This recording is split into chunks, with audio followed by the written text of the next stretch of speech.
But one can add is unknown, yes, I would tell you.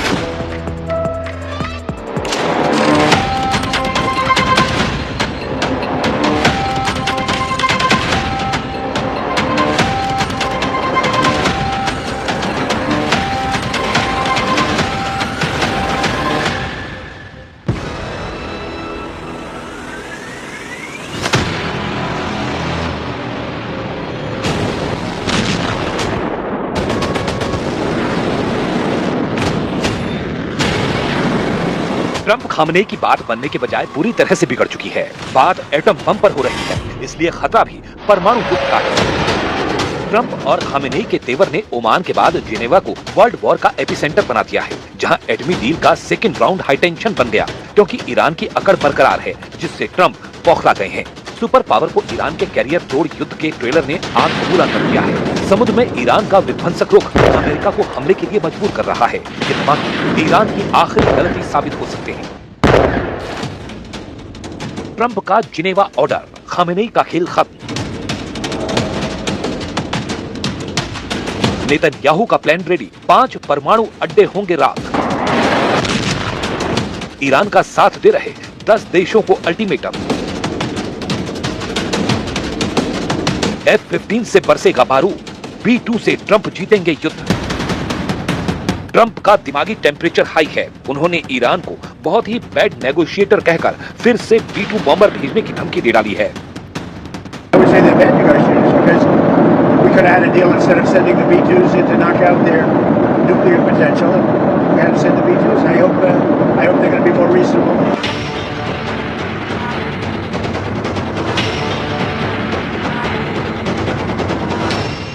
B-2 बम्बरशक को कौन नहीं जानता, ये विनाशकारी लड़ाका है।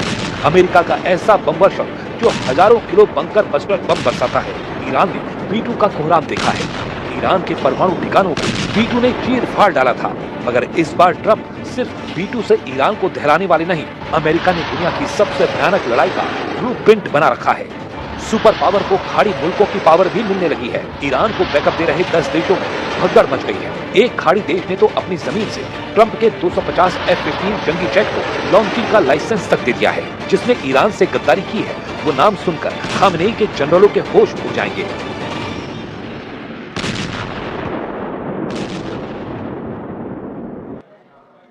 नमस्ते, आप देख रहे हैं कच्चा चिट्ठा। मैं हूं आपके साथ जसप्रीत कौर। जिनेवा में अमेरिका और ईरान की बातचीत से पहले ट्रंप को बड़ा झटका लगा है।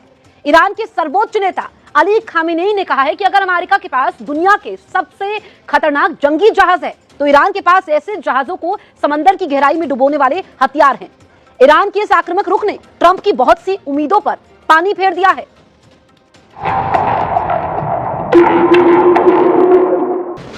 स्विट्जरलैंड में ओमान के राजदूत के घर के बाहर सख्त पहरा है। अमेरिका इस 4 दीवारी का सीक्रेट आउट नहीं होने देना चाहता है। वजह यह है कि ट्रंप ईरान से एटमी डील फाइनल होने से पहले बहुत ज्यादा भड़क गए हैं।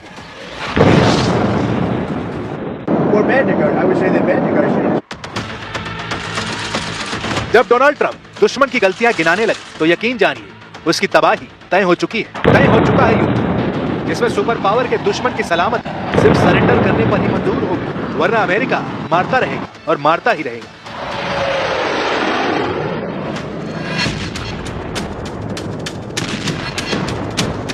तब तक मारेगा जब तक कई नस्लें ना तबाह हो जाए। अमेरिका को मुल्कों को बर्बाद करने का अच्छा खासा अनुभव है। फिलहाल सुपर पावर के टारगेट पर ईरान है।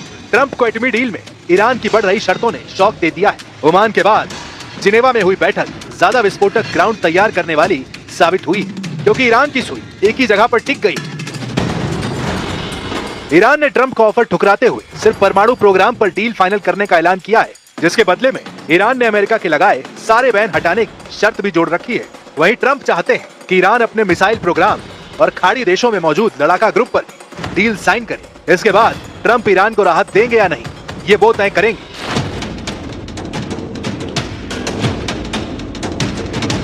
खामनेई और उनके जनरलों की जिद से भड़के ट्रंप ने ऐलान किया है कि वो एटमी डील में दखल देने का मूड बना रहे हैं। ट्रंप को लगने लगा है कि ईरान अपने स्टैंड से पीछे हटने वाला नहीं है। इससे यह भी साफ कि उनकी भेजी टीम खामनेई से डील में फ्लॉप साबित हो रही है। Involved in those talks indirectly, and they'll be very important. We'll see what can happen. It's been typically Iran's a very tough negotiator. They're good negotiators, or bad negotiators. I would say they're bad negotiators because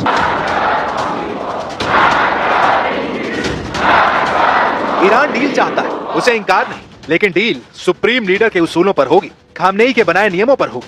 Trump के आंख दिखाने, गुर्राने और जंगी बेड़ों से Iran डरने वाला नहीं। Israel आरोप लगा रहा है कि ईरान का इरादा ट्रंप से डील का नहीं है, इसलिए उस पर वक्त रहते एक्शन लिया जाए। नेतन्याहू का प्लान ईरान के परमाणु पावर को जीरो करने का है। इजराइल चाहता है कि ईरान के एटमी अड्डों पर जितना यूरेनियम संवर्धन किया जा चुका है उसे फौरन कब्जे में लिया जाए। इजराइल का प्लान है कि ईरान में तैयार एटम बम का ईंधन किसी दूसरे देश में शिफ्ट न होने दिया जाए। नेतन्याहू ने इरादा जाहिर किया है कि ईरान के सभी एटमी अड्डों और इंफ्रास्ट्रक्चर को बमबारी कर तबाह कर दिया जाए। खामनेई की मिसाइल पावर को खत्म करने के लिए Israel missile technology control regime की लिमिट लगाना चाहता है। इसके साथ नेतन्याहू को ट्रंप से उम्मीद है कि वो ईरान समर्थित टेरर ग्रुप का सफाया भी कर डाले। ऐसे में तय ईरान को करना है कि वो डील चाहता है या ट्रंप का ताप झेलने की जोखिम मोल लेगा, क्योंकि अमेरिकी सीनेटर लिंडसे ग्राहम ने वार्निंग दी है कि ईरान के पास महीनों नहीं सिर्फ कुछ हफ्तों का टाइम बचा है। There are two lines in the water right now. One's the diplomatic line, trying to find a way to end this regime diplomatically that will advance our national security interest. The other line is the military option. I think President Trump is looking for which line can catch the biggest fish. The bottom line is we're into weeks, not months, in terms of decision making.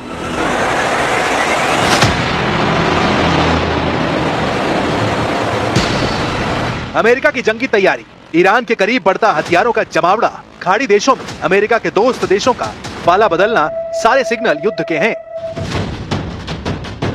CNN की report के मुताबिक Britain में मौजूद अमेरिकी air force से हथियारों को Iran के करीब लाया जा रहा है, जिसमें रिफ्यूलिंग टैंकर और फाइटर जेट शामिल हैं। रिपोर्ट में जानकारी दी गई है कि अमेरिका ब्लू बैटल ग्राउंड में एयर डिफेंस सिस्टम की तैनाती बढ़ा रहा है। फ्लाइट ट्रैकिंग डेटा से पता चलता है कि दर्जनों अमेरिकी मिलिट्री कार्गो प्लेन ने अमेरिका से जॉर्डन, बहरीन और सऊदी अरब तक सामान पहुंचाया है।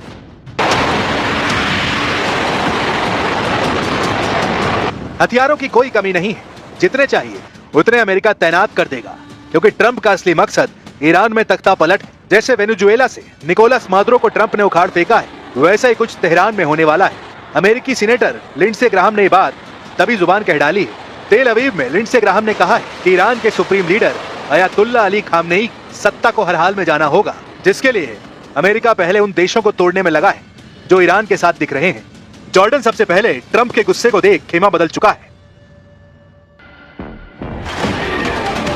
Open source air traffic communications के मुताबिक अमेरिकी जंगी जेट को जॉर्डन के एयर स्पेस में एंट्री के लिए डिप्लोमेटिक क्लियरेंस दी गई है। सैटेलाइट तस्वीरों से पता लगा है कि 25 जनवरी को जॉर्डन के मुफाक सॉल्टी एयरबेस पर 14 अमेरिकी F-15 फाइटर जेट तैनात थे, लेकिन अब ओपन सोर्स डेटा बता रहा है कि इलाके में 250 से ज्यादा अमेरिकी कार्गो फ्लाइट्स आ चुकी हैं।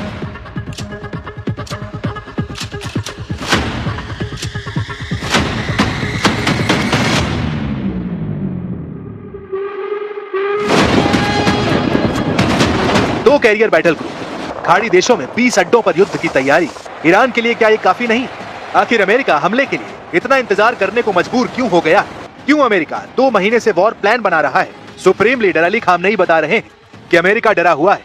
अमेरिका के परमाणु जंगी बेड़े जितने खतरनाक हैं, उन्हें बर्बाद करने वाला हथियार ईरान के पास है। सुप्रीम लीडर ने ऐलान किया है कि उनके कैरियर बैटल किलर अमेरिका की चूल्हे हिला देंगे।